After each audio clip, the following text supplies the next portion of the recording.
Good evening, ladies and gentlemen. I'm here with Emmanuel Goldstein, who stepped straight out of the novel 1984, and he's going to talk to us about his incredible experience growing up. It's quite a story. We're also going to talk about a subject that this afternoon I dubbed political Gnosticism.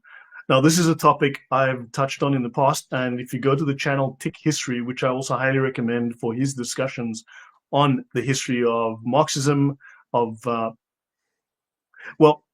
Emmanuel, you taught me something interesting. No, don't say Nazism. Call it what it's called in German, National Socialism, as opposed to International Socialism of the Marxists.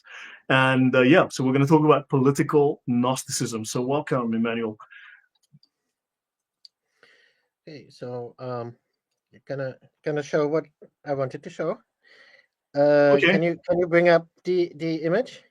I'll bring up the image. So yeah. Okay, let's start with that, and then so talk about this, and then you can tell us your story, and then your experience, and then So this is fascinating.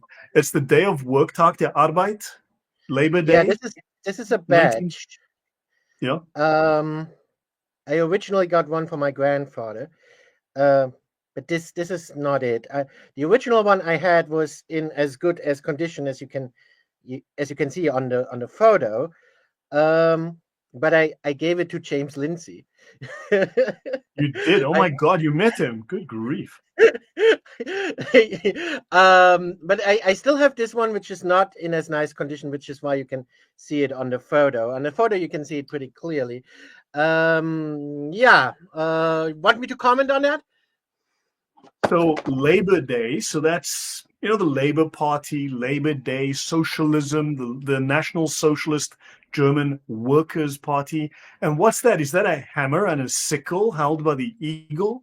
A hammer and a sickle, but they're not socialists, they're not communists, they're on the political right. They're not socialists. And I know it's in the name, but actually,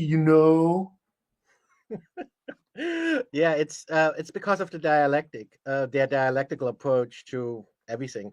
So they're all about struggle and conflict. So they intentionally create conflict. And if you since you since you introduced me as being straight out of 1984, you can see that very well in the Emmanuel Goldstein in 1984.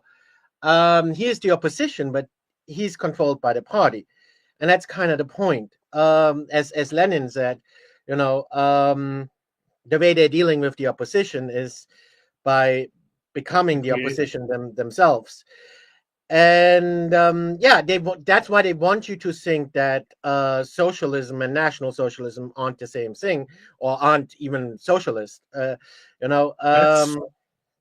on, please. Finish your thought. Want to show the other one? Let's just pause for a moment. This is actually really interesting, though, because what you've shown here blows a certain, shall we say, narrative out of the water. Like Villainous says, so many socialists say Nazism is not the real socialism. That's because Nazism became our substitute for evil. It became the secular symbol of evil, the new Satan, after the war, right? And it embarrassed socialism so much they had to disassociate themselves from it. And they managed to, because of the way that the National Socialist Party was managing the economy, they managed to foist it off as capitalism, effectively, which it was not. It was socialist. The Nationalist Party's 25 points are very, very socialist, but also they used it very cleverly to demonize the concept of nationalism, because this was National Socialism. So they used it to demonize national pride, to demonize patriotism. Any kind of national pride has now been demonized. Think about it. For white people, we all know this is happening now. To have pride in a European country is now racism. So this was a very, very clever move, but it is simply just German National Socialism is merely non-Marxist socialism.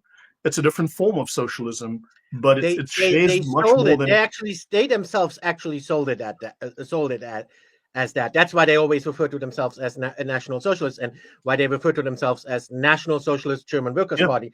They completely admitted that they are socialist, but they sold it to people as non-Marxist socialism, which I disagree with, because They were Um, competing with Marx. I mean, yeah, as well. we, But we yeah, gotta we gotta get more deeply into Marx. sure. There's one book I almost wanted to show you, but I didn't know. Maybe you've read it already. The infamous On the Jewish Question by Marx. I haven't. Can I just add one more point though? The Nazis, where's the socialists in one sense are inclusivity. The German National Socialists were also Darwinists. They were very much race based, and this is Yeah. where they managed to successfully, where shall we say, socialists and other secularists have demonized the idea of national identity. So there were Darwinists, there were staunch Darwinists, there were race based, and of course there was that genetic component coming from Darwinism, which of course atheists really want to disavow as well. This is why you have this. That's where you have one of these differences. Whereas the nationalists, also you had international socialism, Comintern, Communist International, whereas these Germans were more tribalist, shall we say, based on a myth of a town, of a city, of a place, of a time, of a country that never existed, but existed in myth and imagination. You're referencing the Thule Society, I think. Yeah. Without, I mean, but we don't want to. I don't want to get too complicated. But Yeah, really, I no, mean, it's the same stuff we intended to go into anyway. That kind of Madame Blavatsky stuff. yeah. Philip says, Um, want to watch a lefty meltdown. Ask the difference between democratic socialism and national socialism. I can tell you the difference. Go for it. Yeah, I'm all ears though. Well, democratic socialism is an oxymoron. That's like saying hot, cold, or um, straight curve. It doesn't exist. Because socialism, they want to fool you into thinking socialism could be Yeah, democratic, but by definition, socialism cannot be democratic because it's like saying socialism, Satanist Christianity. socialism is it's simply a state-owned, state-controlled economy. A lot of people in the U.S. don't get that. They think socialism is social welfare, and they think Sweden or like half of the European countries, they think those are socialists because they're social welfare states. That's not the No, same concept. no. In Eastern Germany, we had socialism, but we didn't have social welfare like at all. I had a friend, um, and it's not like he didn't want to work. It's just that he didn't want to work in the kind of job the state was assigning to him because there's only one employer. It's the state. That's the whole point. It's a state-run economy. You don't have private employers. You're either employed by the state or you're employed. And it's not like he didn't want to be employed. It's not like he didn't want to work or get social welfare or whatever. It's just that he wanted a different job and they rejected it, right? So because you can't go to another employer. There's only the state, right? And he just asked to have a different job, and it was rejected. And then they put him into prison. So if in a socialist country you don't want to work, uh, they won't give you social welfare at all. They'll have ways to make you work in prison. Wow. And people complain about, wow, shocking stuff. Yeah. Yes, you said you wanted to go to another picture. Yeah, show the one with wir sind Sozialisten der Tat. Jawohl. I think it's this one. Yep. So this is actually a very famous Christian image. That's Saint Martin. You know the story of Saint Martin? Um, Probably, but best you do it because I'm not Well, going to he's remember. he's he's a Christian saint, right? And there's like and like and he was a Christian uh, during the Roman Empire, during the persecution of the Christians, and he was in the Roman military, right? And there's this famous story where he, as a soldier on his horse, passes by a beggar, and he sees the beggar, and it's cold, and the beggar doesn't have many clothes, and so and Saint Martin doesn't really have any clothes to spare either, so he takes his sword and cuts his coat in half and gives the other half to the beggar. So that's just a famous Christian story, and they took that, and what it says is, wir sind Sozialisten der Tat. We are socialists indeed, meaning In doing, in action. in action, We are socialists in action, and that is also one of those kinds of badges the Nazis used in their propaganda. Incredible. This is another nail in the false narrative of they were on the right politically. I mean, they were on the left politically. It's very clear. I mean, Tick History covers this at length in one of his shows, which I've watched more than once because you really have to like pay attention because he goes in depth. And I actually bought the books that he references. And yeah, I mean, this clearly says we are socialists in action, in the deeds we do, not in word, but in deed. Incredible. Right, and that's important if we're gonna get into socialist theology, if you will, which is really Gnostic theology. It's the same thing. And originally we wanted to talk about Gnosticism and about my own childhood growing up in Gnosticism. It ties into all that all kind of ties in together because National Socialism is socialism, and socialism is a form of Gnosticism. It's a form of Gnosticism in action, in external action. And I tried to explain that to you this morning when I was talking about Buddhism. You might be wondering, why am I talking about Buddhism? Because thanks to Madame Blavatsky, which I hope we're also going to cover, a lot of people have this misconception that Buddhism would be Gnostic, but that's because Madame Blavatsky presented it that way. Gnostics attach themselves like a parasite to any and all religion, typically actually to Christianity, and portray their Gnostic knowledge. That's basically what Gnosticism means, or Gnostic means. It means knowledge. They portray that as a kind of higher inner secret knowledge of your own religion that they are kind enough to share with you because you're so smart, and then they flatter you, and then that's how they always do that. Anyway, I digress. So the thing is, even though Gnostics will tell you the true Christianity is Gnostic, and the true Islam is Gnostic, and the true Judaism is Gnostic, the true Buddhism is Gnostic. That's not the case. They just attach themselves to all these religions.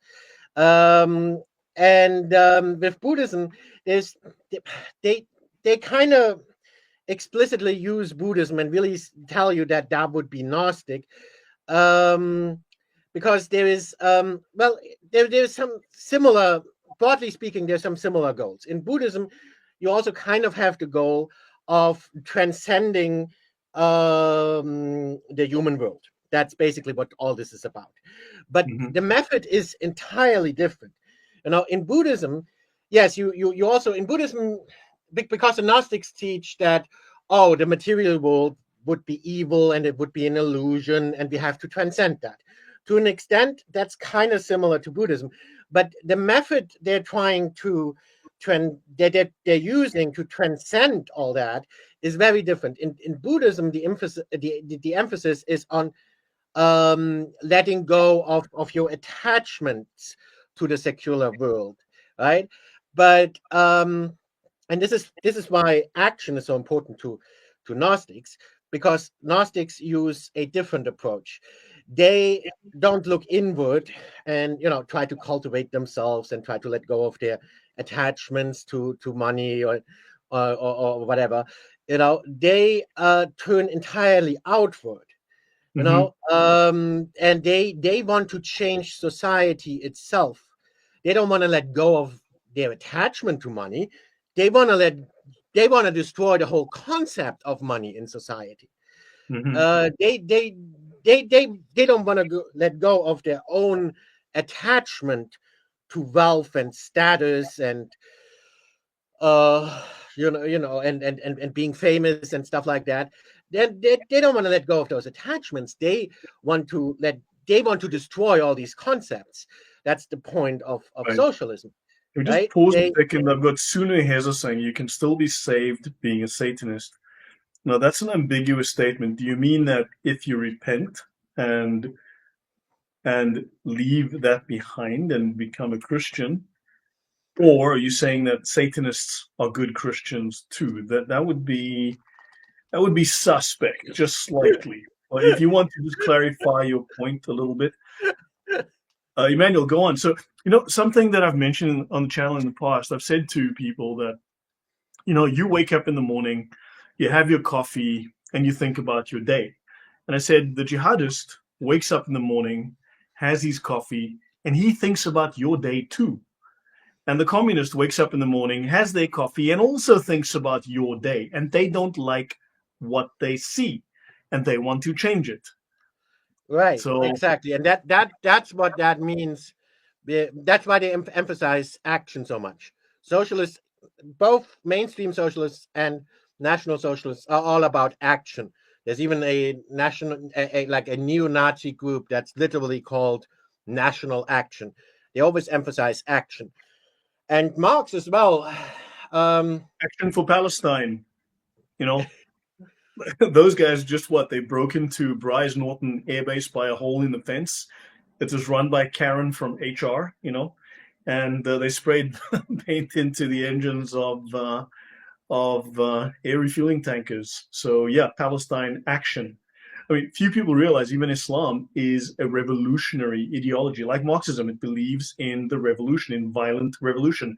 The thesis and the antithesis have to clash violently to bring the synthesis. And Islam has the same. It is revolutionary.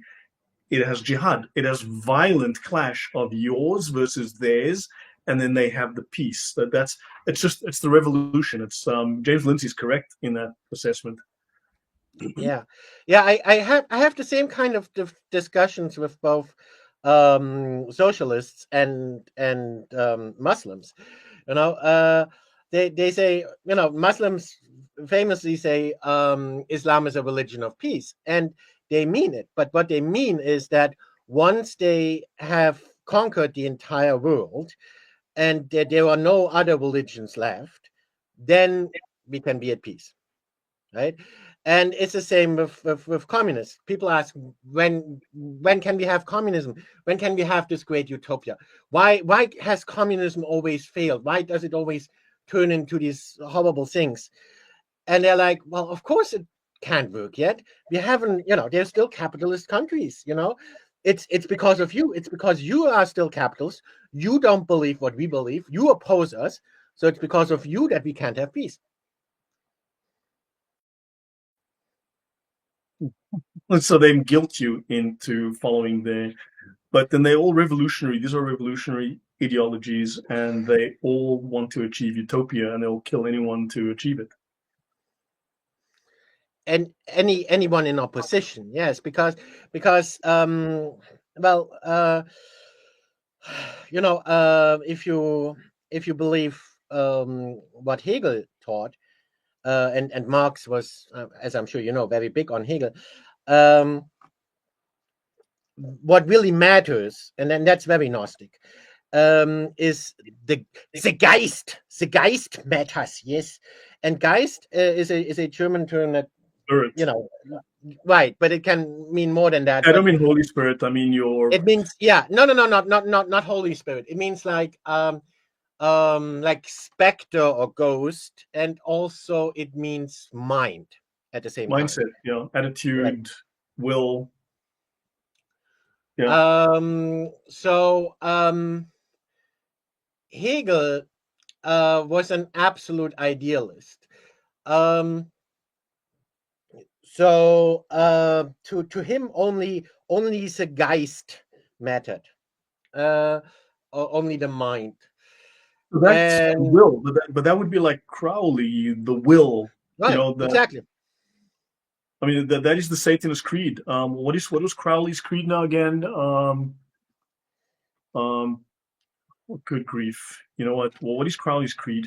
Just help me out here. Uh, do what thou willst. Do what thou wilt is the whole of the What law. thou Yeah, wilt that's shall be the whole of the law. so. Then this is aligned with Satanism. That's the Satanic Creed. Well, well, like like I was trying to say, they are actually Gnostics, or most the kind of Gnostics that we're referring to are Luciferians, which is different to Satanists. I know, as a Christian, you'd see both of them as Satanists, but they get very offended if you call them Satanists, because to them, Lucifer is not Satan. He's not the bad guy. Lucifer to them is the good guy, is the good God. Is Mhm. is the morning star, is enlightenment, is light. Lucifer frees them from their matrix prison on earth, from you know from the evil, illusory, material environment. He frees them, and so he and brings them light, brings them the light of knowledge. So he's the good figure. They in the cult that I grew up in, they identified him as Christ. Well, he was their Christ, and they love to use word games. They were always talking about Christ, and people just kind of assumed they meant Jesus. But Christ is not a name. Christ is a title. And to them, their Christ was actually Lucifer. Wow. But this aligns very strongly. It's an adaptation of the idea of the Gnostics, of the demiurge, the inversion. It's another form of Gnosticism. It's insane Right, that right. In a nutshell, um, and that's what the National Socialists believed as well. By the way, a lot of people get confused because Hitler always talked about God, but and he made very clear that he believes in God, and he follows God, and he does all the evil things he does because of his God. And again, people just kind of assume that when he says God, he means Jehovah, but he doesn't. He never said Jehovah. His God is not Jehovah. He hates Jehovah, like any Gnostic. Jehovah is their devil. that's incredible. I mean, the things you told me, you have knowledge, I mean, beyond mine in many ways, obviously. Is So I have stupid gnosis. That's all bullcrap. no, no, no. Some of the stuff you say adds a layer of just extra insight into the stuff that I've been putting together. It explains it, it clarifies it. It's much more visceral and personal in many ways. And also, you are drawing connections between things that I've laid on the table, but you are drawing links between these things, and it's incredible. It's like James Lindsay says, they have the same vocabulary but a different dictionary. And But and you again are they play illustrating that. word games. They play word games a lot. It's incredible. I mean, I've seen this. I've hinted and spoken about these things, and I like the Sufis. The Sufis have a sense of humor, but it's, shall we say, a slightly malicious sense of humor. And like everyone says, Suf is from wool. The Sufis wool. They wear wool clothing, and that's become a very common idea that the name Sufi comes from Suf, or the wool clothing, which is nonsense, because the Sufis, when you look at their own writings, what I discovered was they called themselves Sufists, which was a play on the word sophists, and sophists are Ah, not good guys. You see, but everyone else falls for Sufists, wool, the wool wearers. No, Sophist. they call themselves Sophist. sophists. You go back to Greece, and these are So, the knowledge, right? Sophia. correct. Take it Uh, away. well, show the image of the gates with the what? I don't know how to describe it. Uh, I'll just bring them all up. Let me well, start with. there's another one. There's two images with Sophia. Two images that contain Sophia. One is like an emblem of a school with a book, and the other is an image I took is actually of a library, but you'd never guess it's a library, Okay, and wait. it's So I called. will bring up. Let me just see. Let me know when I Yeah, hit yeah, the. yeah. Okay, that so this is you can't really see it because it's an. Can you zoom in on the second arch? Not on the first one, but on the second. Um, so the first arch says that's Wort International, which is just it just means the word International. So and then here it says, okay, this is not important. What's important? Can you see? Can you see that? Can you see it? In the middle. In the middle, it Das says Wort in Sophia Schrift Library. vor im Or is it Bild. Sophia Ja? Bibliothek? Well, it says das Zentrum des freien Oh, Geiste für alle Kulturen weltweit. Das Wort in Schrift, Ton und Bild. And in between it says Sophia Library, Sophia Bibliothek.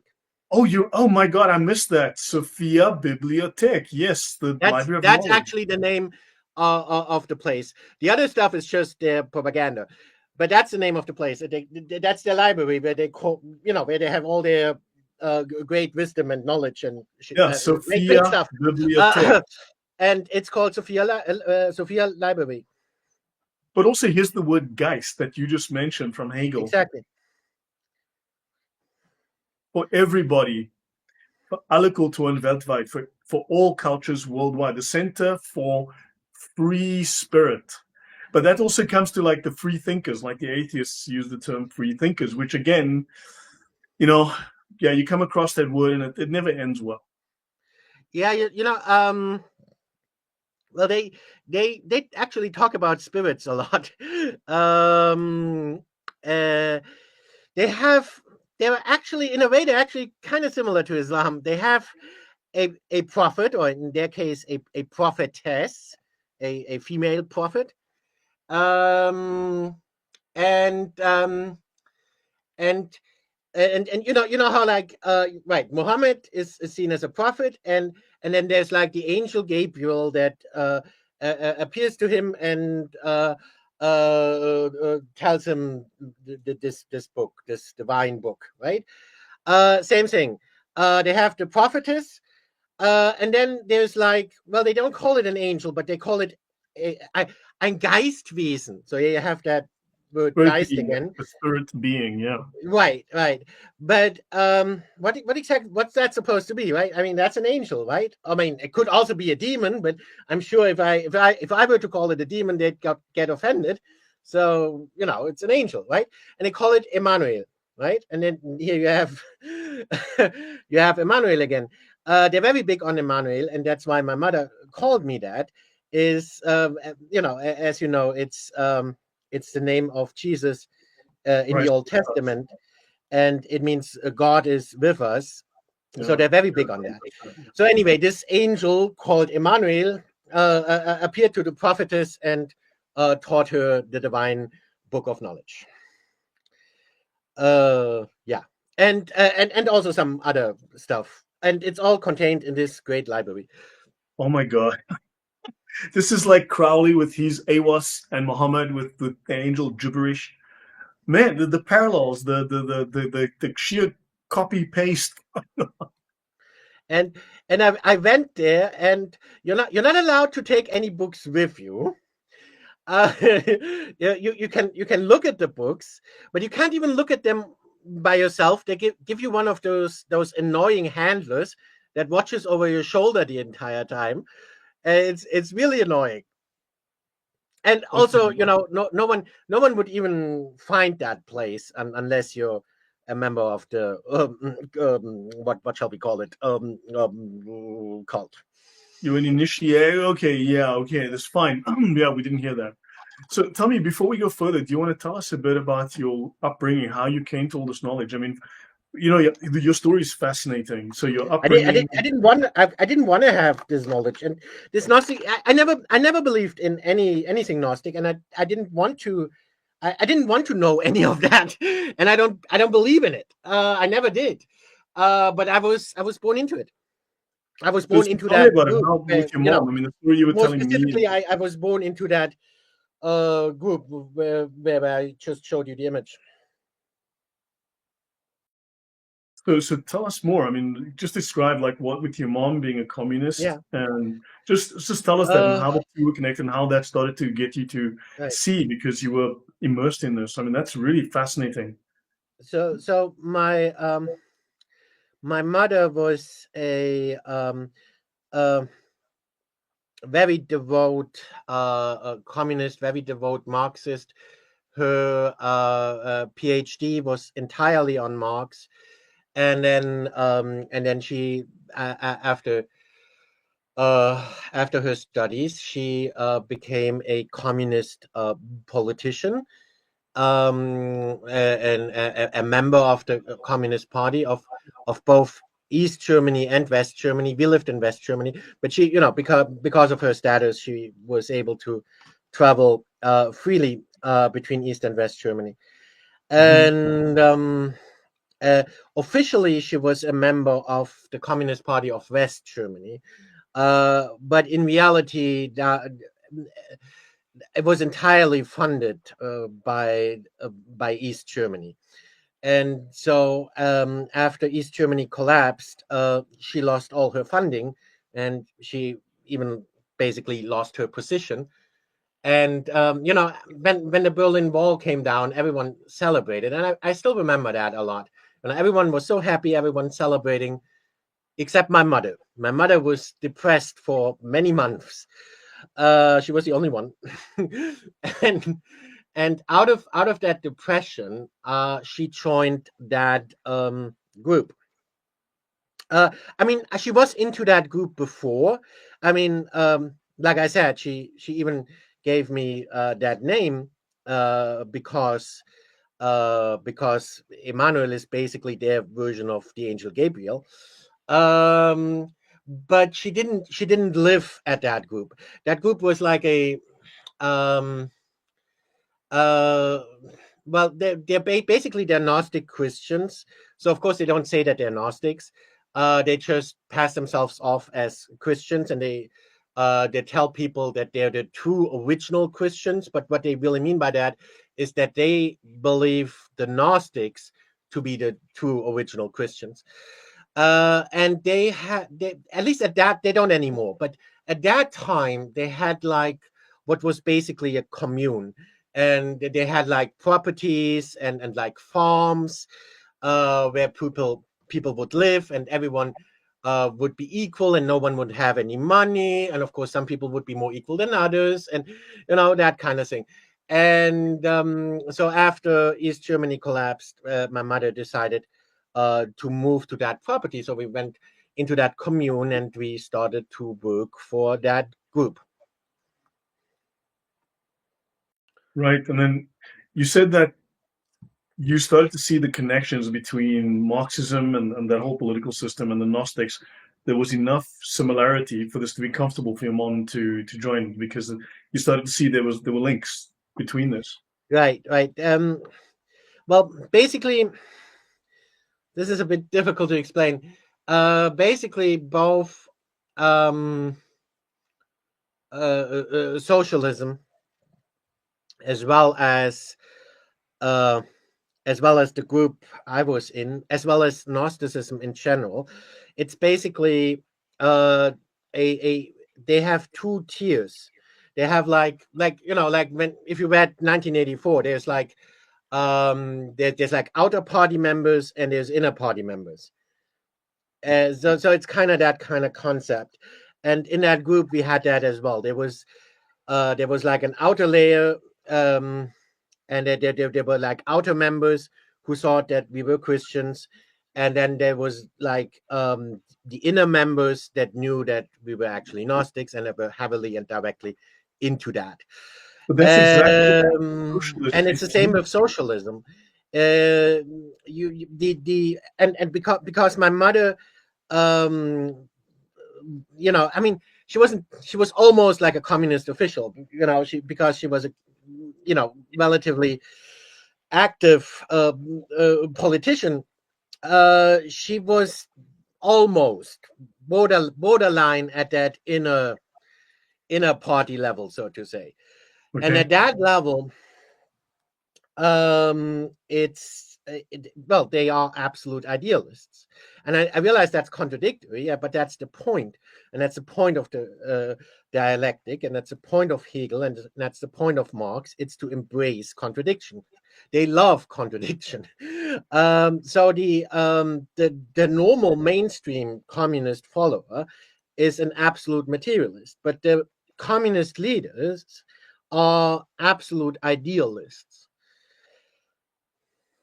That's And that already goes very much into Gnosticism. And My point is the communist leaders are essentially Gnostics, and my mother kind of knew that, so that's why it was very easy for her to transition from being a communist to being a quote unquote Christian Gnostic. That seems contradictory, but she knew that stuff well enough to realize that it's not a contradiction. You know, in this book, Political Ponerology by Andrzej Lobachevsky or Wobachevsky, this is his experiences in Poland. And it's called Ponerology. Was a term they created to describe a science on the nature of evil adjusted for political purposes. And it's a dense book to read, but he describes this, how people's minds get to how they give themselves over to this ideology and how they change, how they psychologically change, how it affects them. And he speaks here of the inner circle and the outer circle. And when you get to the inner circle, you have the outer circle has the exoteric group, and then you have the esoteric, like the exoteric, and you know the external and the internal. And the words change meaning. Oh, wow, Silver, thank you very much for that donation, £10, thank you. He says, the Islamic crescent moon, the communist sickle, and pagan bullhorns all have the same shape. I'm sure this is a coincidence. Want me to talk about that? Well, you saw the images, right? I have them. No, we didn't show them yet. But show the images. But he speaks of exactly what you speak of the meanings change, and there's a higher meaning and often an inverted meaning. And also it's a way of identifying who knows what, because they've got the wrong views, or so it's a way of sorting the sheep from the goats, but also identifying who's who. And it's a way of also keeping you on your toes and keeping you confused and hiding things. And it's a complete mess, but it's a very calculated, very deliberate game that's being played. And only those at the top really know what's going on. It's interesting what you say. I mean, you've got this, and this is present in Islam as well. That is also the case. Yeah, this is present in Islam. So yeah, shall we show those pictures that you spoke of? Also, I want to show people just something that I covered yesterday. This is by Richard Wurmbrand, Marx and Satan. This man spent 14 years in prison for being a priest that was obviously working against the communist regime. He knows what he's talking about, and he gives us these quotes. If you watched me yesterday with Usama, but this is Marx. Now, I've covered already Marx speaking of giving his soul to Satan, and Marx serving Satan, marching to Satan's drum, of wanting to plunge the toxic sword of death and communism into the world to destroy the heart of the world, and to bring death and destruction. But he writes here, I wish to avenge myself against the God who rules above. Now, this is not a man who's a materialist and a man who's just got political or economic intentions. He's got a completely different set of agendas here. The idea of God is the keynote of a perverted civilization. It must be destroyed. This is anti-Christian. This is anti-logos, anti-God. I mean, in the most extreme. You know, it is anti-life at the end of the day. It's always anti-life. Gnostics hate God. And they hate life because life is cursed. They hate the entire material world. They think the entire material world is just a prison and an illusion. Yeah. I mean, this is crazy. Okay, shall we bring up those pictures that you brought? So let me see, which ones do we do? If you want me to answer that question, right? Sure, go on. Yeah. Want to show those? Yeah. Show the ones that correspond with that. Let me see if I've got the right ones here. The ones in the second folder. Yeah, exactly. Okay, yeah. So this is okay. Maybe we should. This is easier to explain if you show the Saturn configuration first. Well, okay. No. Show the Saturn configuration. Yeah, it's very similar. But why is? Yeah, okay. Give me a second. Why is that? Okay. Give me a sec. I'll bring this up as well. Star. Okay. So okay. Lots of photos. Which one should I focus on? So okay. This is the Saturn one, correct? Am I correct? Okay. Well, on the very right, you have the communist symbol, obviously, duh. Then that is the astronomical sign for Saturn, and you can see that it's not exactly the same, but it kind of looks like a stylized hammer and sickle, stylized. That is the astronomical symbol for Saturn to this day. Show the other one. Yeah, let me Go go back. Go through. back. So let me bring up multiple photos. Okay, Let me so do. okay, here you can see that it's very similar to the Islamic symbol. Give me a sec. Let Um, me bring up this, and then let me okay, see if I bring up there was one web image. I don't think it didn't carry that. this one. Okay, this is no, it didn't. I don't. Can you check the folder? There should be like one web p Let me go through image. all of them. Let me start at the beginning. Okay. Let me go Go back. Yeah, that's what I meant. Go back. through this one. No, Back. Yeah, that.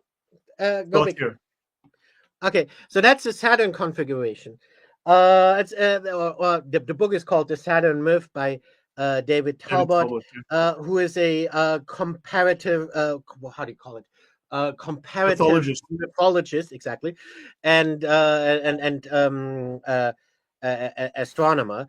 Um, and he basically discovered that, or that's his theory, is that in ancient times the orbits of the planet, because we kind of assume, oh, the orbits of the planets, they like never change or something, but of course they do. Of course they change over time. And his theory is that in ancient times the orbits of the planets were different, and especially Saturn was closer in orbit to the Earth. And uh, go back to the Islamic symbol. Um, So this is all the same. This is actually, a lot of people think this is like, well, a lot of people think this is the morning star. It is the morning star, but nowadays the morning star is Venus. But back then, Saturn that's was associated with the morning star, and that's also where Lucifer ties in. Lucifer is just the Latin for morning star. Um, and the crescent, uh, a lot of people think that's the moon. It's not the moon. This is the same kind of crescent we see, as you can see in the communist symbol, and that's why Saturn, as a pagan deity, uh, is always associated with the crescent. And to give you a simple example, it's not exactly like that, but to give you a simple example for the association, if you look at Saturn at an angle, with its ring, you can see how at an angle the ring of Saturn can look like a crescent. So those are actually both symbols for Saturn. The 5-pointed red star is the morning star, Lucifer, Saturn, there and were the famous Gnostics in associated with Islam in on the border of just inside Turkey. They had just on the border between Syria and Turkey, where Abraham came from, and they called these Sabaeans. No, they called the Sabians, and they were actually star and moon worshippers. They were Gnostics, and in fact, the Quran confuses them with Christians. It calls them people of the book, but they are moon worshippers, and they're Gnostics, and it's insane that the Quran thinks that these are Christians. So, there's certain parallels here. There are certain historical parallels, and yeah, there's a lot more to the David Talbot stuff. We don't really have time to go in right now, but there's a lot of he's done a lot of work, and he's got some interesting things. I don't necessarily agree with all of his conclusions, but his evidence is very, very compelling. There's a lot of very, very interesting things he does say, and there's a lot that I do agree with that newer astronomy does confirm. So yeah, there's a lot going on there. You're right, right. We shouldn't go too much into that. I'm not going to go too much into that. I don't know too much about Islam anyway. But let's still talk about. You know much more about Islam than I do. But let's still talk about the image of the Kaaba. Can you still bring up the image of the Kaaba? Oh yeah, that one. Okay, great. You see that? So on the right you have the Kaaba. On on the left, that is I don't know how familiar you are with astronomy. Saturn has an eternal storm on its north side, and that's the eternal storm on Saturn. And you can see it's like kind of this hexagon shape, and it's always in that hexagon shape. It never changes. And you can see how that looks very similar to the Kaaba. And of course, Yeah, this. what's contained in the Kaaba, as a lot of people and including a lot of scientists nowadays say, is a meteoroid, right? A wherever it came from, but it is a meteoroid, right? So they are worshipping. They are pagans. They're worshipping pagan planetary deities like Saturn, and so that rock came from the heaven. So they associate with Saturn and build that whole thing to worship Saturn. Yeah, actually, let me bring up something. I'll just do a quick link to Islam here. I just want to go through a couple of ideas. Okay, yeah. On the bottom, you have the divine bull. Again, Yeah, and again, it looks kind of similar to the crescent. so if you go back to the area where Islam came from, to Yemen and East Africa, you're going to find that this symbol as well. This can represent a star or the sun disk. You've got the similar crescent going back. You can see it here as well. You'll see it here. This is a very ancient symbol. It was definitely a not. I mean, the Muslims are drawing on a pagan symbolism, and then this here is also this crescent, and you've also got the moon, and you've got stars here, like these three lamps or three stars. Hold on, let me just bring up an image that you had a moment ago. Bring this up for a second. See here, Saturn and three stars. Saturn eating his sons, right? But here you can see Saturn was a very vicious god in the mythology. Oh, wow, Silver. Thank you very much. Notice the crescent and the three stars, right? Then you've also got here the crescent and the three stars. 1, 2, 3. 1, 2, 3. And you've got the cube, the Kaaba, right? And you've got the bull, the same symbolism here, three lines. And then, of course, you've got, notice here, they move around it, the stars. Also, you've got, it's all astronomical symbolism. I mean, all of it is linked to astronomy in some way. You've got the large disk of the sun, the moon, and this is like the center of the universe. And yeah, so there's lots of different symbolisms that are all meshing and merging and maybe forgotten or whatever, maybe hidden, who knows. But there's definitely, even the Kaaba, it's well known. Archaeologists decades ago were writing in proper scientific papers and their findings that the Kaaba is an astrological symbol. It is a megalith like Stonehenge and other megaliths. This is well established decades ago. Yeah, enough of that, but thanks. Oops. Yeah, so back to you again. Yeah, that's as much as I wanted to say about that. Like I said, I don't know too much about Islam. I leave all the other aspects of Islam to you. Yeah, no, I mean, but it's all astrological alignments, it's all planets, and it's all Yeah. moons and stars and suns. You're right. I don't disagree there. Yeah, and so shall we just go through the other photos you have and just go through them one by one, and then maybe just you can talk about them. Mm-hmm. I'll just scroll through them, and you can just tell me to Yeah, stop. that just ties into what we just talked about. Again, that's Mecca. Yeah, and you can see Mecca at the bottom. Let's not talk about that other photo. Like, except okay. you want to. Except if you want to. We'll see. Maybe the audience jumps out, but let's have a look here. Okay, let's just go through. Let's skip that. Okay, Saturn. so this is Saturn, obviously.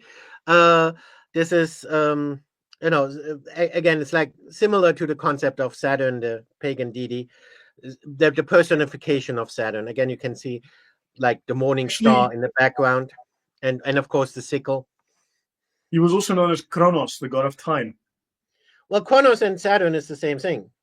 Yeah, and he would also Saturn is the Roman variant, and Kronos is the Greek variant. Yeah.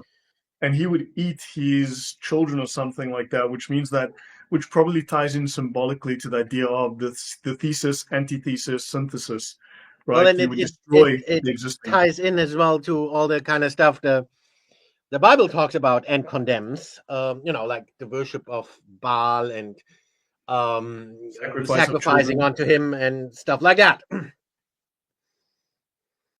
Yeah, interesting. Philip says the devil does not care what you worship as long as it is not the Lord, and that's a fair point.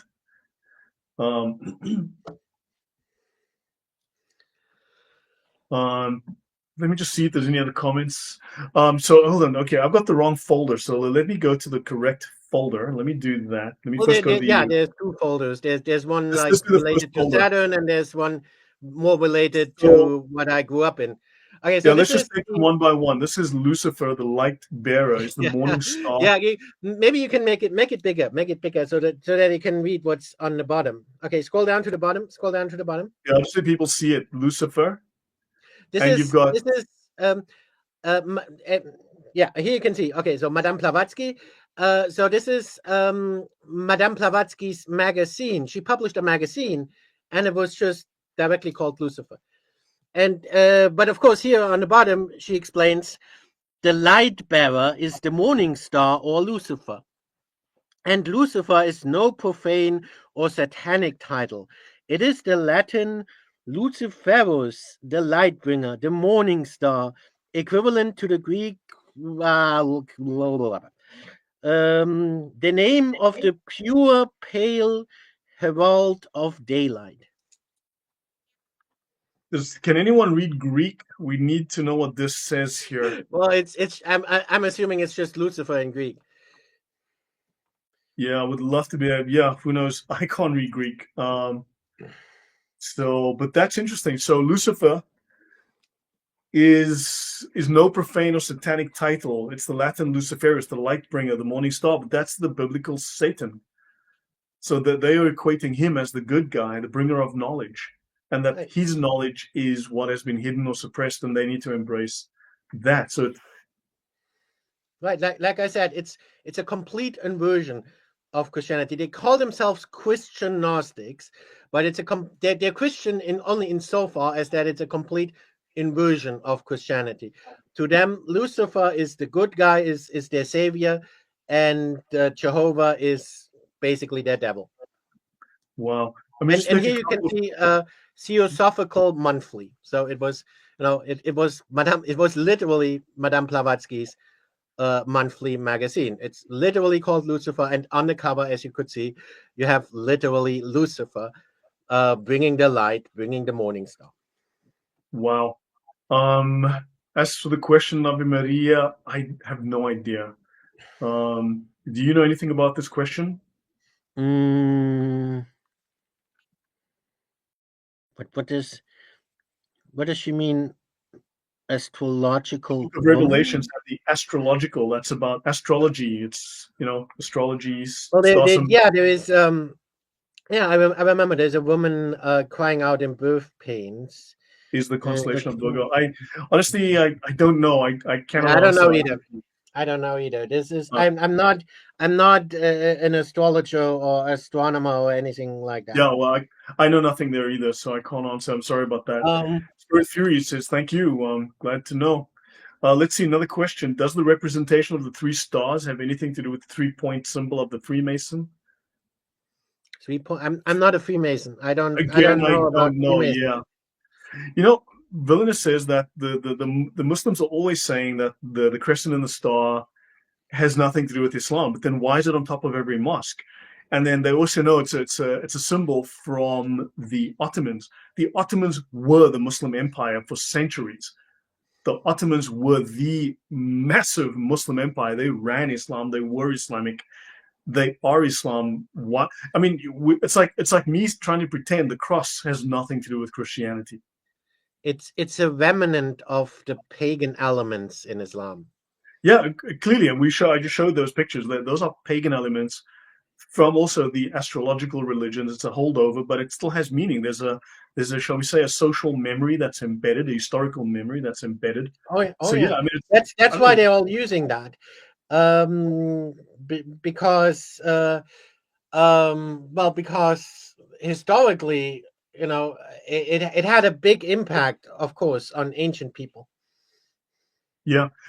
Silver says, thank you. Silver Mubasa says phosphorus. That's apparently the Greek word phosphoros. Phosphoros. Oh, okay. Oh yeah, Yeah, for that makes sense. Yeah. women. So Sufi Shriners are 33rd degree Freemasons. John Wayne was one. Yeah, I'm going to do something on the Freemasons in the future, but I'm going to stay away from all of this. Too much conspiracy theory nonsense. I'm only going to do what I can document. And interesting. So let's go to the next picture. This is fascinating stuff, man. Honestly, Emmanuel, every time you say something, it's like ching, ching, ching, ching. You just make light bulbs go through my head. It's crazy. Let's do the So next one. the group I grew up in was very heavily influenced by Madame Blavatsky. Let's do the next one. That is crazy. So it means that these Gnostics are satanic as well. I mean, look, I'm going to use the term satanic, but when you say Luciferian, fine. But for Oh from a yeah, Christian point of view, I see them. I basically see them that way as well. It's just that I don't like to say that because I know they get very offended yeah. if you call But them from a Satanists. Christian perspective, it's a distinction that makes no difference. From a Christian perspective, yeah, I can see how from a Christian perspective it's basically Satanism, and I don't disagree. So here we have the Nazis, the Nazi eagle. You've got the National Yeah, Socialist we symbol, had that already. the hammer and sickle. For those who are new, who missed it, those who just joined us, that's the hammer and sickle. That's the communist hammer and sickle. The Nazis were socialists, National Socialist, German Workers' Party, the Labor Party, and that's the hammer and sickle here with these Nazis. Then we are socialists in action, right? They are National Socialists as opposed to the Marxist International Socialists. They were a much smaller club. Okay, we've covered this one Yeah. with So, like I said, Sophia this is Library. Sophia Library of the Gnostic Christian Gnostic religious group, commune, cult, whatever you want to call it. I grew up in. Yeah, no, the Yeah, Nazis were they were. Yeah, Nazis were as well heavily influenced by Madame Blavatsky. That's why that's what I'm trying to say is that there's a connection there, right? And um, I feel there's a bit of a distinction, right? They're not exactly the same. It's like when in Islam you have like different denominations, right? And it's kind of the same concept. In Gnosticism and in socialism, you also have different denominations. because it's So subjective National in very, Socialism very is real. a denomination, and mainstream socialism is a denomination, and so on. But at the end of the day, they all belong to the same religion. They all belong to Gnosticism. And mainstream socialists are more heavily influenced by Hegel, whereas National Socialists are more heavily influenced by Madame Blavatsky. This is the compound of that religious group I grew up in. Yeah, but look at the satanic horns on top. That's kind of like just giving it away. I don't know. I wouldn't. No, I don't know that's what. the little horns, man. That's the little horns. Maybe. That's all I see. That is on the nose, man. They could have designed that so differently. The doors could have opened outwards. The doors could have folded out differently. They could have folded out. They had to do it this way. I mean, come on. I mean, that's little satanic horns coming out. That's Casper the Friendly Ghost cousin. You know. I mean, come on. Clearly, it's. Let's see. I mean, that's interesting. I mean, the symbolism is in your face. It's really okay. Okay, What so is this this? is their logo, their symbol. Again, I feel it's kind of similar to the Islamic crescent, right? A little bit. Um, and well, the surface explanation is that it's just the letters CH, but I feel the the H isn't really an H. It's like if you look closely, it's like two columns, right? It's two columns. So to me that Yes, it reminds is. me like of these again of these columns in esotericism and occultism, like how do you pronounce it, like Boaz and Yahim, and also it's related to all this occult stuff, and of You course know the what? key. Yeah, Go on, please. No, go on. well the key, again, what they will tell you, at least at the inner level, is the key is gnosis. I would agree. There's something. Also, there's the omega. You've got the omega symbol tilted to the side. This is the omega. You know, the Greek omega, the end, tilted on the side. If you tilt it 90 degrees, you get the. Well, let me just get the Greek omega.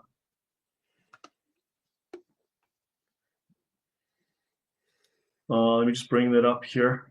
See that? That's the Greek omega. There. Oops. That's the Greek omega, and that's just the Greek omega tilted on one side. The 24th and last letter of the Greek alphabet. It's 800, and yeah. So that's like the alpha and the omega. So that's the omega. It's a play on that, I suspect. And then also, what's interesting is when you look at the Islamic symbolism, and you go back to the pagans from that region. It also says, I believe it's in, I don't know if it's Deuteronomy, Leviticus, but it states to Abraham, he must not worship the pillars because he's forbidden to worship pillars. And notice there are pillars in the Kaaba. There are those 3 pillars in the Kaaba. And the pagans had the 3 pillars. And then you've got these pillars as well that the pagans worship, and the trees as well. So that there's interesting, there's this parallel with the symbolism that makes links. Very interesting. And the keys of Solomon, would that be a relevant link here? I know we're being somewhat speculative. The only thing I know about well, the only thing I know is like, how do you say it in English? It's like, it's called the lesser key of Solomon. It's like a grimoire. It's a kind of stuff my mother used. She was later on, she was very heavily into occultism. So she would use grimoire, like spell books, like literal spell books, and then they had, like, all kinds of how do you call it, like sigils? How do you call it, sigil in English? Sigils. Yeah, like symbols, occult symbols, and she would draw them, or she would form them out of sticks, and then she would burn the sticks and do rituals. But also notice like there's a crescent here. There's a crescent here. Yeah. It's an omega with the crescent, and then you've got the key in the middle. That's interesting. I mean, look, I don't know. I mean, this is not my expertise. This is not my thing, but there is no religion higher than truth.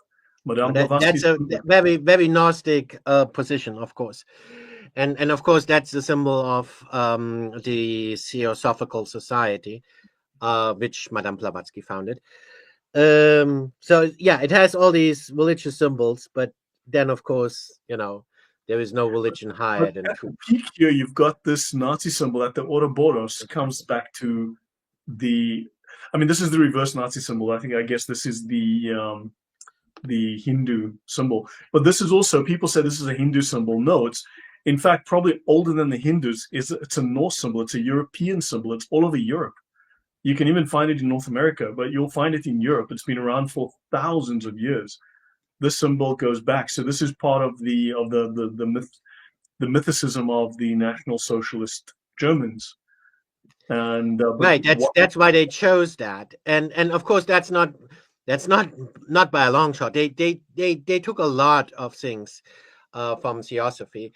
Most notably, of course, aside from the symbol, the whole concept of Aryans is that was actually something that Madame Blavatsky came up with, and the National Socialists just took it. And like, I find it very interesting why no one questions that. Right? It's like, I mean, it's not like, they, of course, they try to pass it off and say, oh, this is like, this comes from German traditional culture. That's bullcrap. There is nothing in German traditional culture that talks about Aryans, or especially not, and especially identifying the Germans with Aryans. That doesn't make any sense. Has nothing to do with German culture. Comes entirely from Madame Blavatsky, because she has that whole thing with all these root races, and the Aryans would be like, obviously, the most pure and the best race, and so we have to basically become the Aryans and get rid of all the impure races. Yes, they have to disappear. Right, right. Agreed. What is the symbol on top here? Look, I've never done any research on I this. So think that's very Hindu. little. I don't This know, one but here. I think that's Hindu. Okay, so I mean, this is obviously the preeminent logo, but then you've got this. Let's say the word Nazi symbol here. The Ouroboros completes here, right? Which is interesting. Then they've got these other things. You've got these.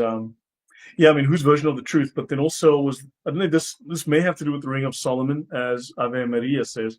It's not Hindu. This actually is. It's actually European. The Hindus can go jump in a lake about this because they were following. But I do have a question. Not to say that they rejected.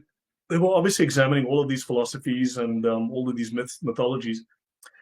But as Silver said earlier, the Persians are Aryans. Did they take a lot of this from the Sufis? Because the Sufis come from that region, and a lot of these movements, from the Freemasons to you name it, take from the Sufis.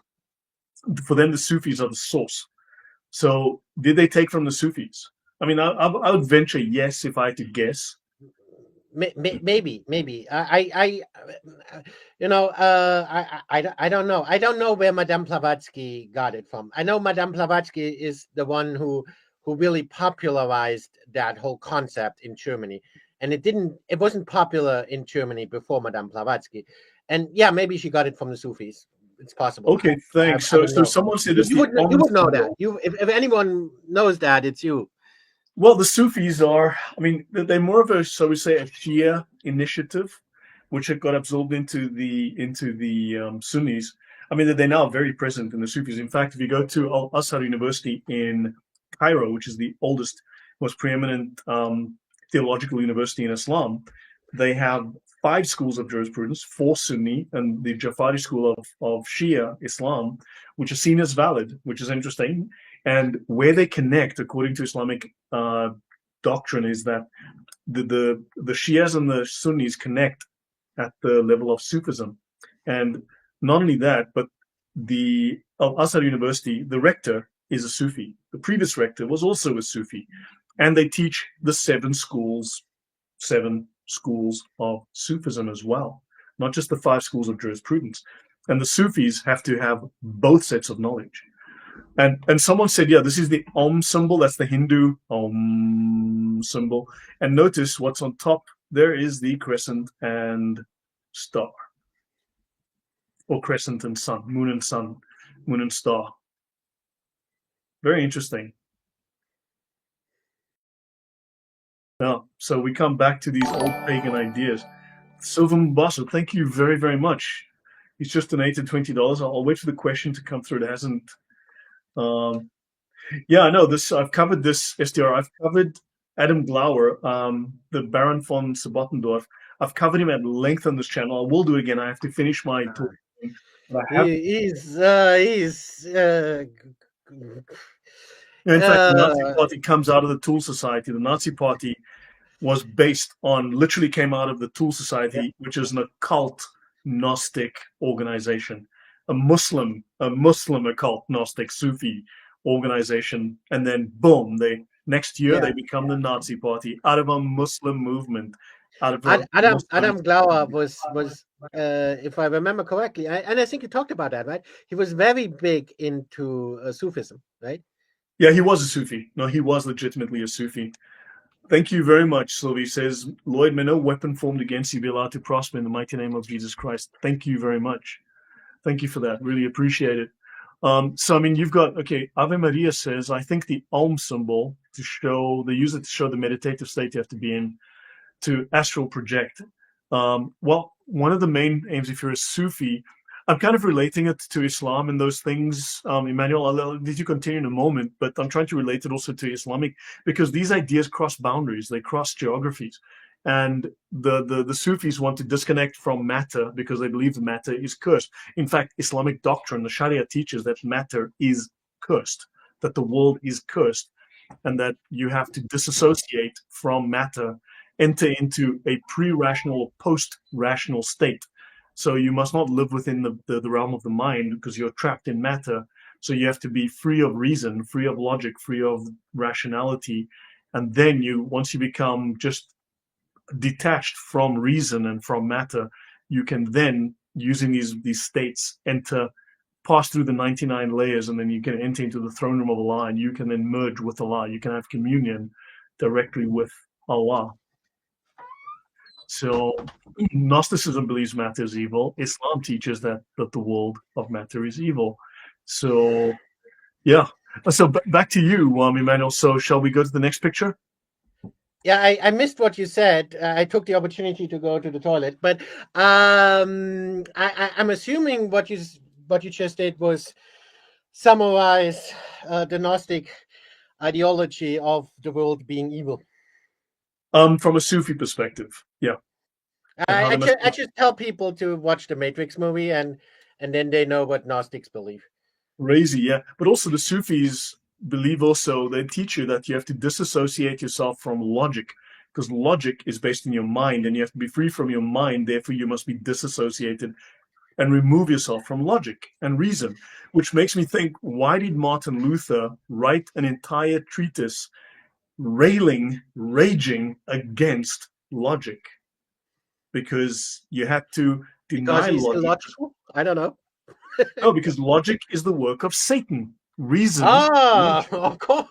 course. logic is the work of Satan, and if you use logic, you will end up doing Satan's handiwork. So you must not use reason and logic. And you're like, that don't sound so right.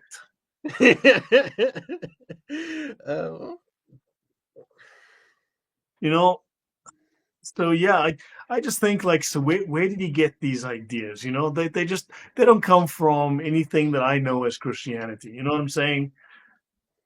So Luther, I have my suspicions, man. I just hope I can prove it one day, but man, I have Well, suspicions. like it says here, there is no religion higher than truth. So they're more true than the religion of Christianity. They're a higher truth. They're more truth. They are hyper truth. They're super truth or something. I don't know. My truth. Yeah, all of that nonsense. So Oh, good okay. some Latin. Sadly, I only have that in very low resolution. Sure.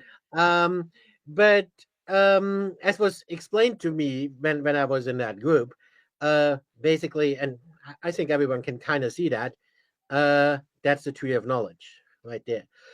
Of course, this is one of their companies. They're making a lot of money. They have people work on their, like, or at least that's how it used to be.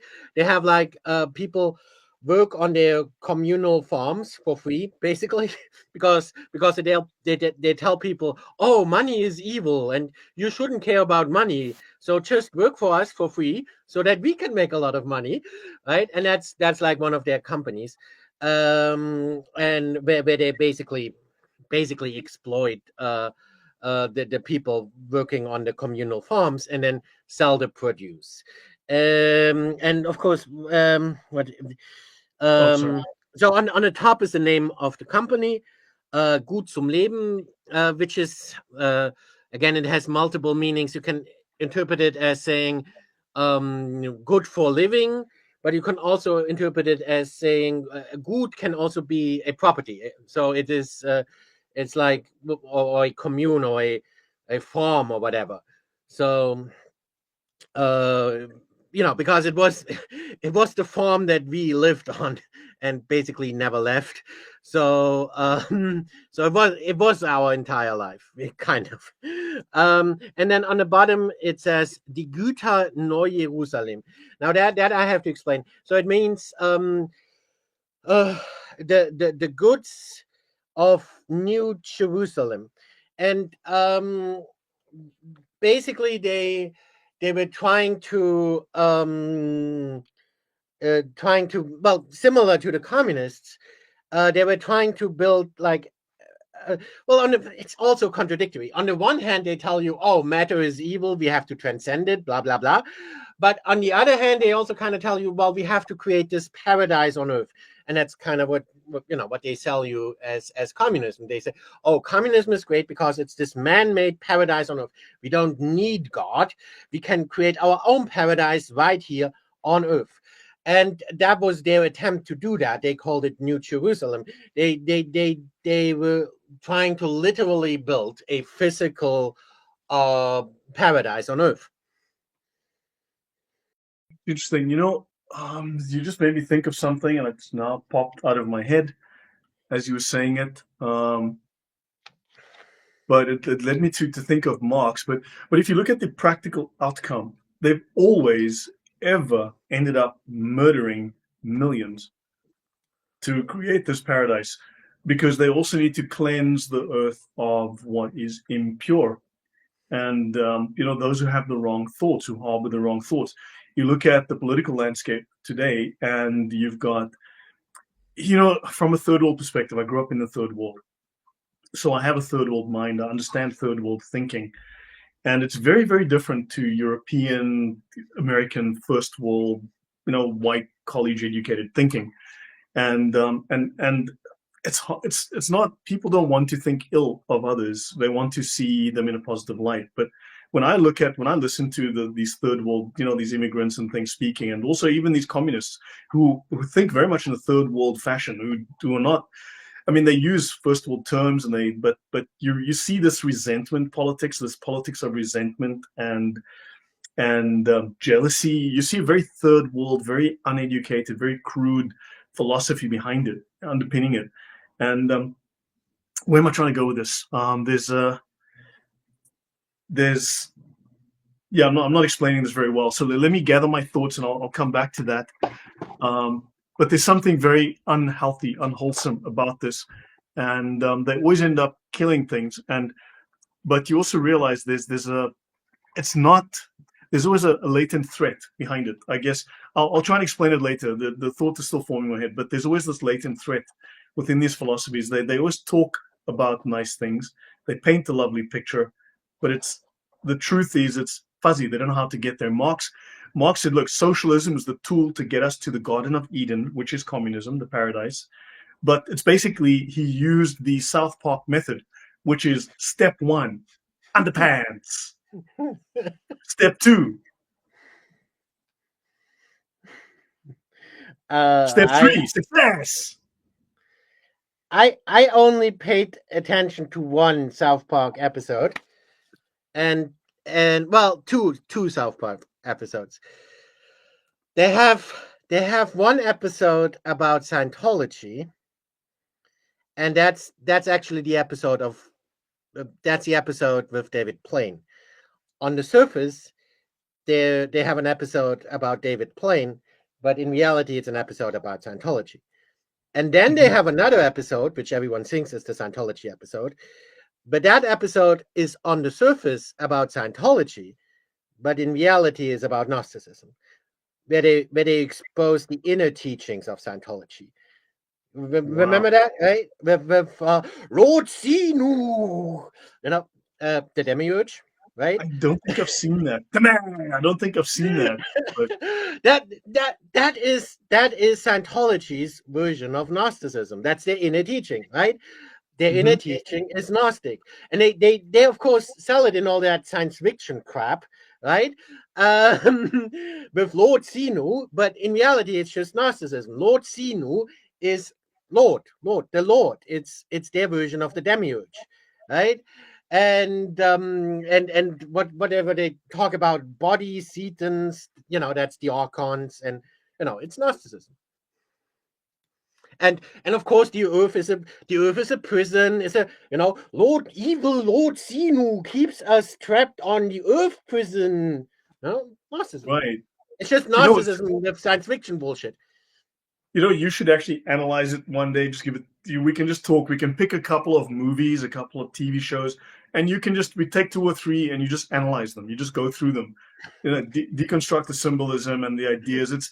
It's fascinating to me the way that you watching some of your videos. By the way, Emmanuel's channel and his Substack are linked in the description. You'll find them below, and so you can go to his channel. I actually realized, I had not realized years ago already, I had watched some of his material and on the communist symbol, because I was looking into that, and he gave me some hints, which I want to dig into deeper again one day. And then also, I had watched his deconstruction of the Lego movie. And you realize that these subtleties, you realize there's these things that don't have to be there, but they're there. They could have chosen the name Janet, but then they choose a The name name that Lucy. Lucy, yeah, like Lucy, Lucifer, you know, and you realize they could have chosen these things have symbolism attached. That's subtle, but they believe in subtle magic. They believe in letter magic. They believe in word magic. You know, you realize, but why would they choose these things that have these propensities rather than just neutral? You know, you realize it's not neutral. You know, I mean, look, there's always conspiracy theorizing, granted, but you just realize, like, yeah, there's something about this. Who's writing these things? I mean, you look at the woke movies and TV Gnostics shows are up writing now. those things. Yeah, people with no understanding of real human nature. So go on, Ingsoc. Oh, I just included that because you were asking for a picture of me. So and I think I'm not that pretty, so I gave you the logo instead. But that's actually just a logo from 1984.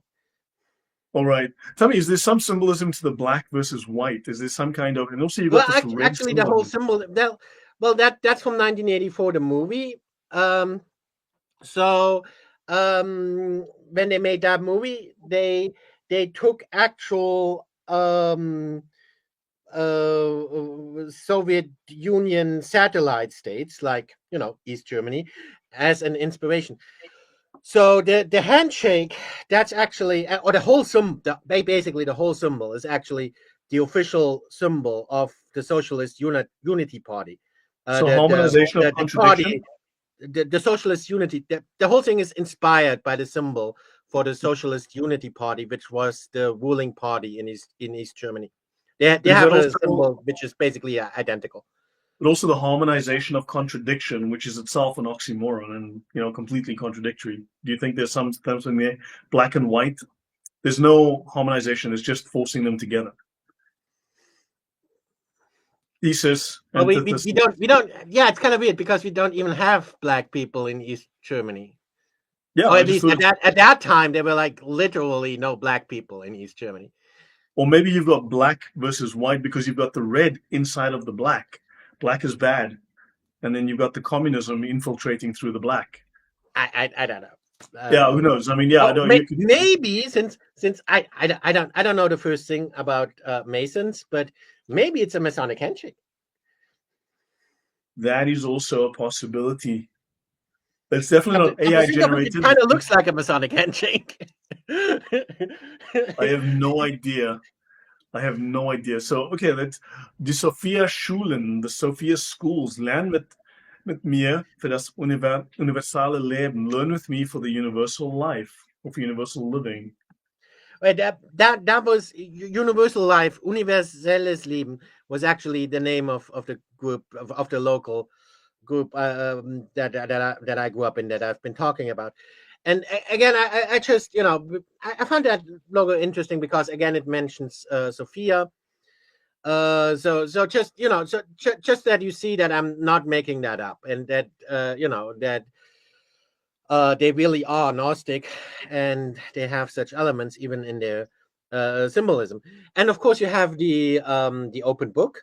Of course, there is another uh, um, German occult society that famously used an open book as their symbol.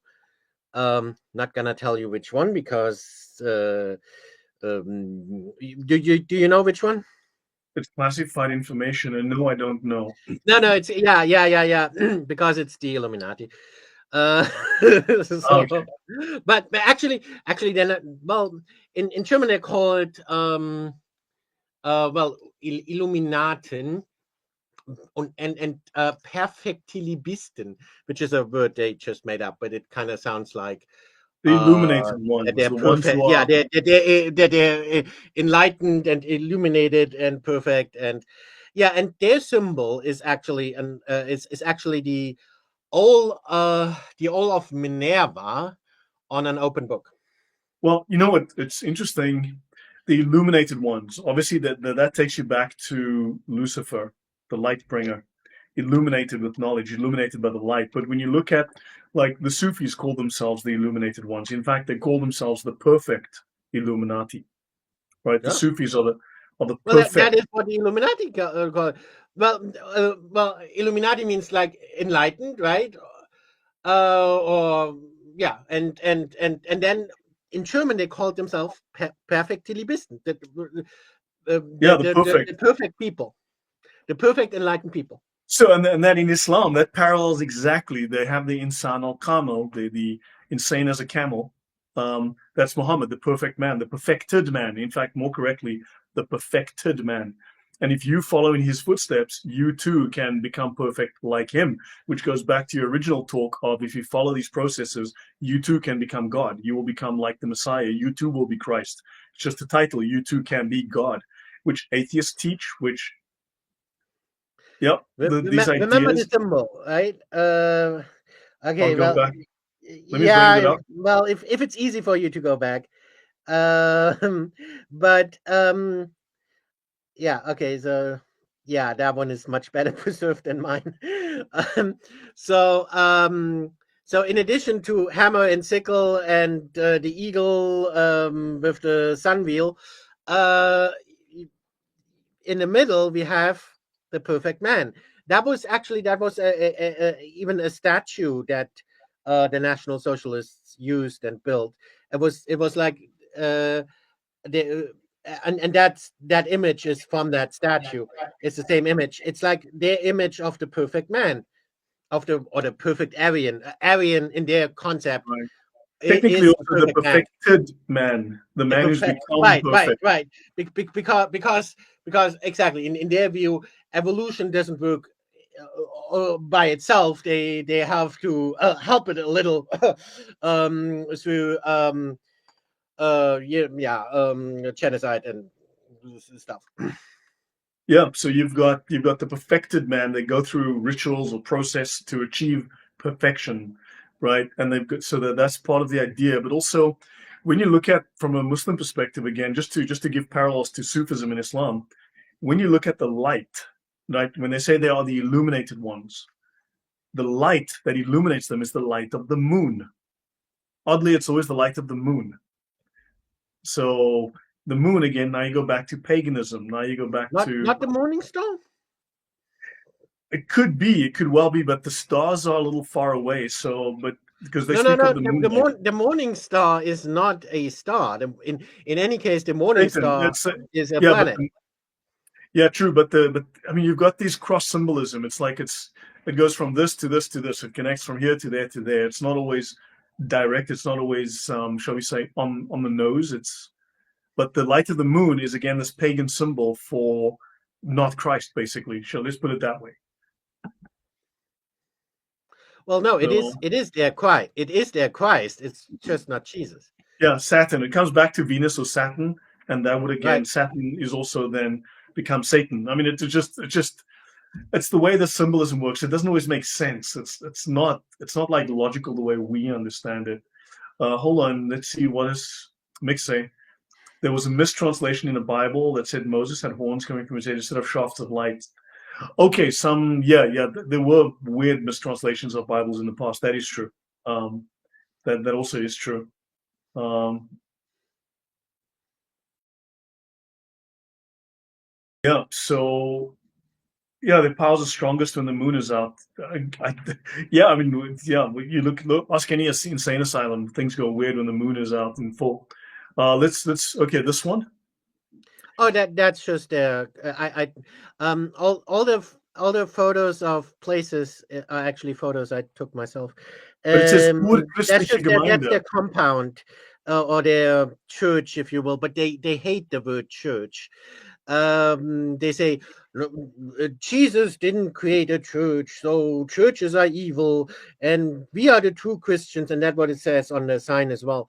So they never called it a church, but it was basically a church. Anyway, Yeah, this is like art Christian and on the sign community, it says Urchristliche Gemeinde, which means like well arch they Christian coined this community, word Urchristen. arch. And Urchristen just means well that you know that the No, it original means it's Christians. arch Christian, like an archbishop, a Right. bishop over others, like an original, final. But Not arch. No. Urchristen means original Christians. true, it The means true primordial, Christians. primordial. They're the true Christians. They're the original Christians No, in that we sense. would translate it in English as primordial, original, early, Yeah. source. But Primordial. Yeah. but it also has an implication of arch, as in over others. It's the true one, the authentic. The rest are false or less authentic. So we're, when in English, would also have an implication of we are the ones of authenticity, whereas everything else is kind of fake or a fake representation. So there's an originality to it, an authenticity, a quality to it that's lacking in others. So it's kind of like an insult in a sense. Oh yeah, they hated Catholics with a passion. Uh, um, yeah. Interesting. Okay, so I mean, they claim to be the original Christians, like about 5,000 other groups that can't agree what original Christianity was, which to me is insane. I did a talk, I did a show here. Yeah. Yeah, go on. Now, like the Muslims, they also claim that the Bible is distorted. That's why they have their prophet, who gets who has a phone line like to the true God, which is not Jehovah, but they don't tell you that. But and that's why they have all these new revelations and so on, and because the Bible has been distorted. That's same teaching as with Muslims. So predictable. That is so predictable. That's so scary. Oops, we just let's see. Okay, that I think when was that the last one? Okay, in this series, this was the last picture. Shall we? I know we've got more pictures in the other folder. Shall we pick those up for next time? Go through some other images and then. As you want. No, I mean we've done like an hour and a half, which is pretty good, and my throat is hurting right now. I mean, this has been fascinating. It's a lot to take in. Actually, it's a different way of seeing the world, thinking about the world. And it adds just another layer of interpretation. And you realize these people are, I mean, they see the world in a way that the rest of us don't. They interpret things in a way that we don't. They talk in layers and riddles. There's just another world on top of the world that we don't get, that from the way these people's minds work, the way their ideology works.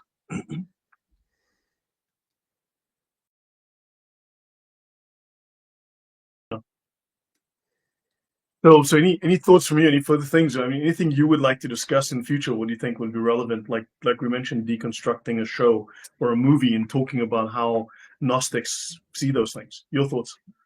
Yeah, I'm cool with whatever you have in mind. Yeah, I mean, any thoughts? Ave Maria Theotokos says, "Hugs to Emmanuel. We are for you and with you." Um, So yeah, at least there's this big discussion now about Allah being Yahweh or not, because I mean, I think, I mean, when you do the sums, clearly not. I mean, the intention would be that they want to worship the one true God, but they've clearly gone in the wrong direction, or they've distorted, the idea of the one true God. Is something very wrong there.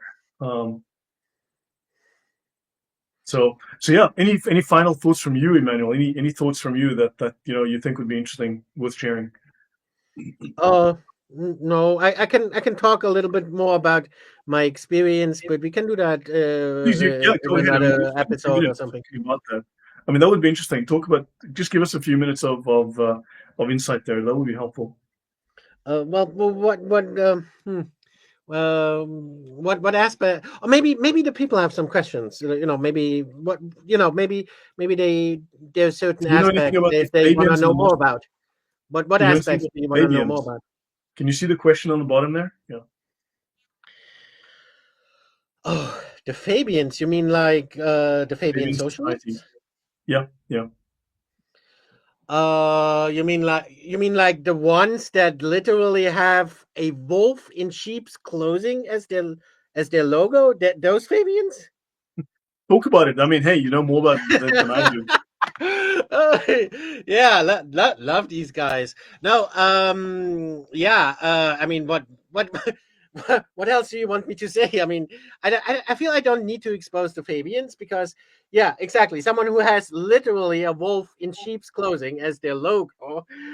I mean, what? I can talk a little bit about it. I mean, obviously, Fabian society is in relation to the Roman dictator, right? What is he called? Fabius Maximus, right? and he was famous for his delay tactics against Hannibal. And that's kind of their tactic as well, right? I showed you those symbols and badges where they say, "We are socialists in action. We're gonna have socialism now. We're gonna put it into action now. We're not gonna wait." The Fabian socialists are the other way around. They are delayers. Fabian was the delayer, so they use delay tactics. They're not putting it into action now. They play the long game. They're going the long march. They're going the long march through the institutions. They're not gonna attack and destroy the old society outright with violent revolution. They're gonna do it smart. They're gonna infiltrate those evil capitalists into institutions and the religions and those evil Catholics. They're going to infiltrate them from the inside. They're going to play the long game. That's what it means. Man, crazy. Yeah, the And real social. obviously, I don't like them. And by the way, George Orwell didn't like them either, which is the Fabian Society was founded, as it just so happens, in 1884. Oh, wow. 1984. Very. I wonder if there's some kind of numerological significance to that. I mean, look, I don't buy a lot of the stuff, but sometimes you like these people love to play these kinds of games, though. It's the way that they just enjoy word games. They enjoy this kind of thing. You see, it's clearly part of their mindset. It's the way they mess around with things. Interesting. I mean, jihad does the same, though. You've got the Muslims who are um, what's it? There's a guy that calls it the caliphate curve. There are those who want it now, who use violence, like the Marxists originally did. And then you've also got the jihadis who infiltrate into politics, into universities, into the schools, into the judiciary, into the law enforcement wings. So the same ideas. The Muslims are doing the very same things. They slowly infiltrate over decades. They chose a wolf in sheep's clothing, and man, it's insane that they're telling you to your face. Hmm. Yeah, Gary G says, who do you think taught the jihadis? Yeah, I mean the communists actually, 1967, after the failure of that conflict, the Russians were highly embarrassed because they trained and armed the Muslims. The Muslims were embarrassed. They realized then that they couldn't win militarily against Israel, so they trained thousands, about 4,000 propagandists, and they made up a whole bunch of stories. They used the Protocols of the Elders of Zion. They created this in America who like Jews, who like Israel, and give their own money. They're not funded by Israel. They're just people like you, me, and your neighbor, and the person that works at the checkout at the grocery store you buy at, who donates $1, $2, $5 because they like Israel, and it's that simple. Yes, please go on, Emmanuel. Since you're basically talking about anti-Semitism at this point, let me just add, since we were talking about the National Socialists and the Gnostic elements of them, like I said, Gnostics hate Jehovah with a passion. And of course, they hate the people who believe in Jehovah with a passion. Super. Yeah. Can you tell us a bit more your thoughts? Because I've come to the same conclusion. Yeah, well, we can talk about that. I mean, I know about, uh, you know, I said my mother was a socialist, but and she was, and she was even a communist. Like I said, she was a politician, lifelong, or most of her life, of the Communist Party in Germany. But she was also, at least to an extent, an anti-Semite and a National Socialist, to an extent as well. And you'd think those would be contradictory, but again, at her level, to her, and from her Gnostic perspective, keep in mind, Hegel, Marx, and Gnosticism love contradiction, right? So to her, it wasn't even a contradiction, and even if it would have been a contradiction, she would have liked that. So she was actually, I don't want to I don't want to talk bad about my mother, but she was a National Socialist as well to an extent, and an anti-Semite, and she actually she she read to me uh, the as a bedtime story. She read to me their gift pills, the poisonous mushroom, which is an infamous um, children's book by the Nazis, um, uh, and anti-Semitic children's book. It's horrible, and it's actually based on Karl Marx's on the Jewish question. It's a they made Karl Marx's on the Jewish question, which is extremely anti-Semitic, and they made that into a children's book Good grief. with with drawings, portraying them as, well, for example, poisonous mushrooms and so on. And my mother read that to me as a child. It was horrible. Um, and since I'm talking about my mother, okay, and you guys wanted me to talk a little bit more, right? So we're gonna end this. I'm gonna talk about how my mother died. My mother wasn't very old, and she died recently, and um, yeah, it's kind of sad, but it illustrates this. It illustrates her um, extreme fanatical belief in Gnosticism. Because like we were saying, Gnosticism basically rejects objective physical reality. That's also what 1984 hints at. 2 + 2 = 5 is a rejection of objective physical reality. That's what it Mhm. symbolizes, right?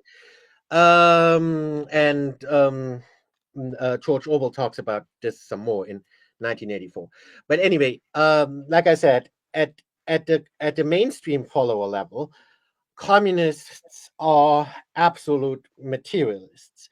But at the leadership level, where my mother was at least close to, they are Gnostics and they are absolute idealists. And that was the attitude of my mother. So when she got sick, she wasn't, she didn't need to die. She wasn't, she didn't have, uh, normally the people who had the illness she had don't die. But she refused to go to the doctor. She refused to get help because she thought, she basically literally thought that she was God herself. And of course, as God, she has the power to control the evil, illusory physical world, right? So when she gets ill, she thinks she can just negate the illness using the power of her mind.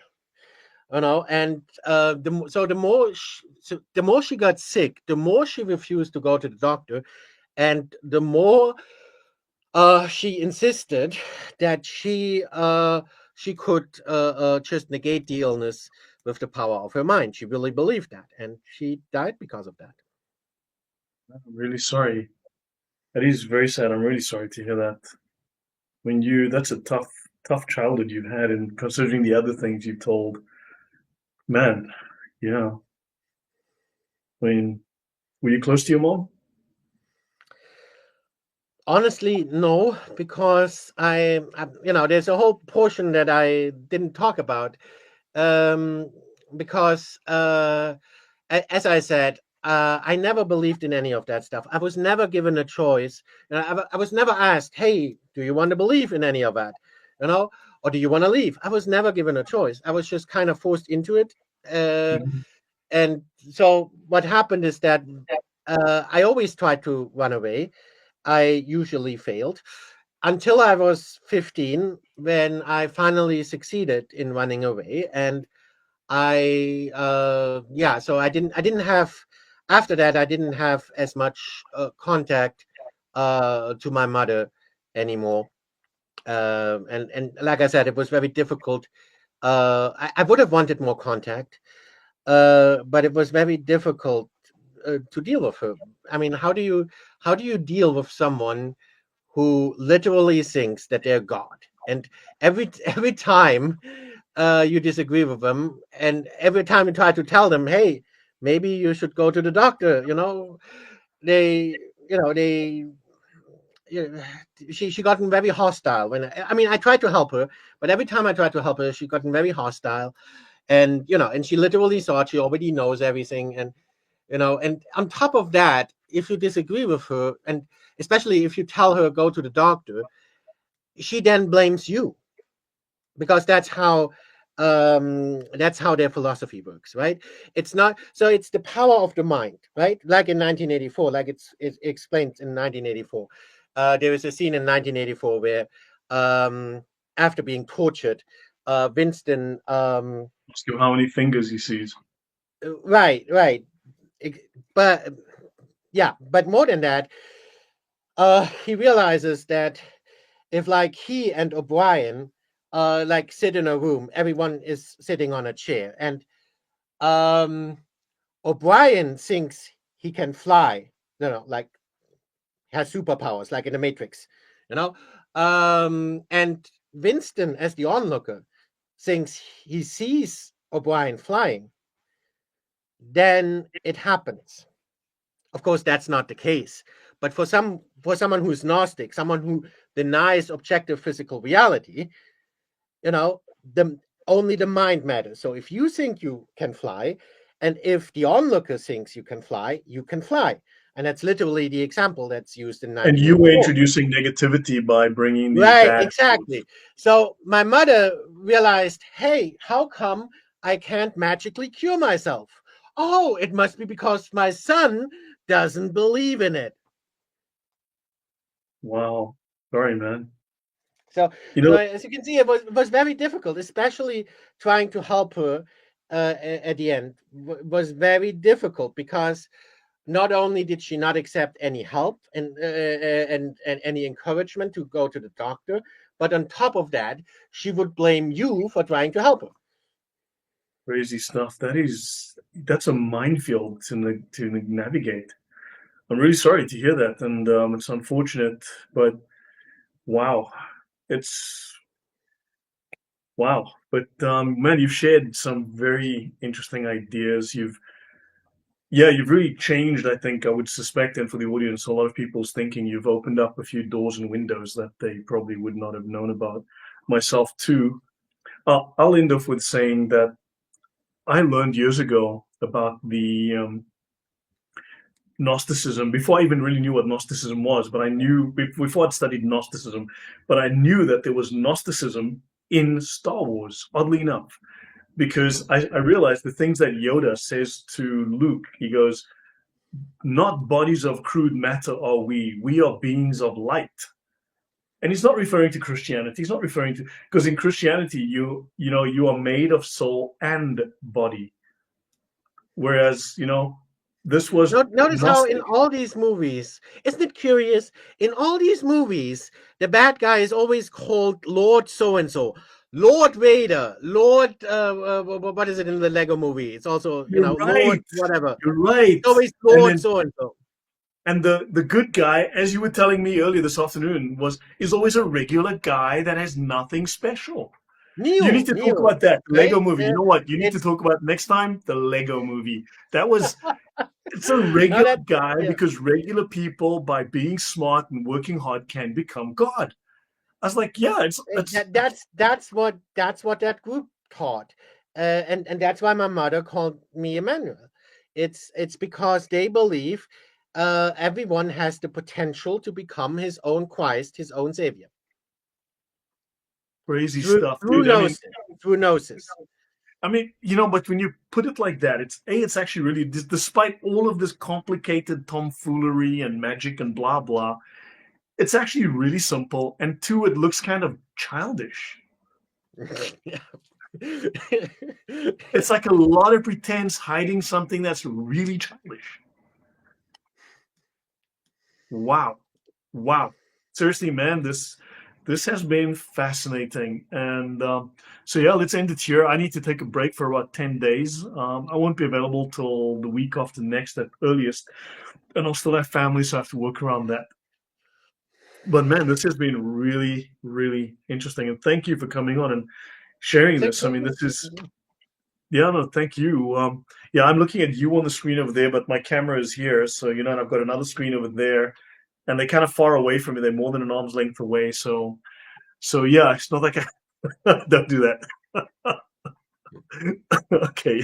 Anyway, so yeah, thank you, man. We'll do this again. So to the audience, thank you very much for joining us. And thank you for Silver for supporting the channel. Thanks to all those who do support the channel. Again, our guest links are in the description. You can find him there. Definitely some interesting thoughts. Definitely food for thought on these videos. As I said, I hadn't realized I'd actually watched a few of his videos in the past, and I didn't know who he was. But here we are, and I'd actually have watched some of your stuff, and it actually had given me some insight. So thank you. Philip says, great guest. Several have said subbed, like Janice here. Thank you, guys. Thank you. Thank you very much. I will see you guys all soon. I hope you're all having a wonderful summer if you're in the Northern Hemisphere. And yeah, Emmanuel, last word to you. 2 + 2 is 4. 2 + 2 is 4. Don't let anyone tell you otherwise. If you have a winky, you're a man. If you don't have a winky, you're a woman. Just remember that. Just keep it straight, okay? That's it. Let's just stick to the facts. Let's just keep it simple. Good night, guys. God bless. See you all soon. Bye.